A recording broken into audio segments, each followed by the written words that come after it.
La délégation japonaise était composée de 12 personnes. Parmi ces personnes, le maire de la ville de Nagasaki, accompagné de représentants institutionnels. Une visite à l'initiative de Patrick Médecin, ambassadeur de Monaco au Japon. Je suis allé pour la première fois à Nagasaki le 5 octobre dernier et j'ai rencontré à cette occasion le maire et les principales autorités de la ville et aussi de la région, puisque c'est une préfecture aussi, Nagasaki. Et c'était à l'occasion de la remise d'un prix que nous partageons avec la ville de Nagasaki, des plus belles vues de nuit.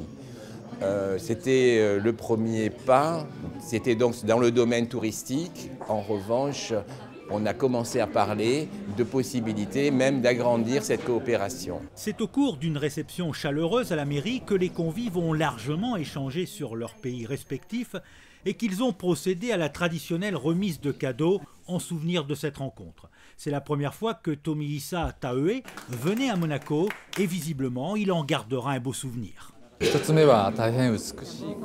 pays très joli et il utilise beaucoup d'atouts, c'est-à-dire c'est une petite surface à côté de la mer et une petite population et ces atouts vous les mettez en avant.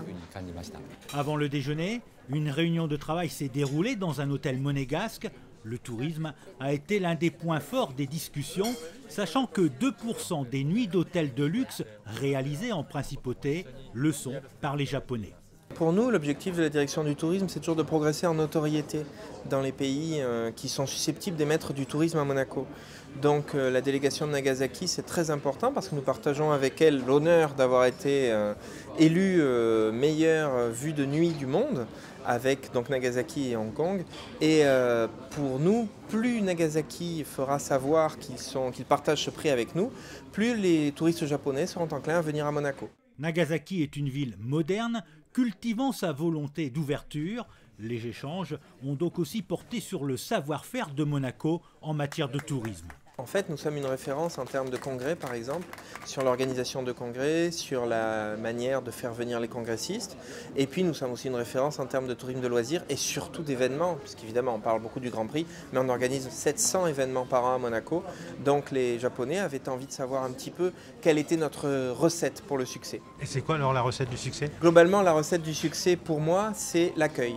L'accueil sur tous ces angles et le fait que 120 nationalités vivent à Monaco et que nous savons les accueillir depuis 150 ans, c'est sans doute ce qui fait la différence. La délégation de Nagasaki a poursuivi son séjour à Monaco avec les visites du musée océanographique, de la cathédrale ou encore du jardin exotique.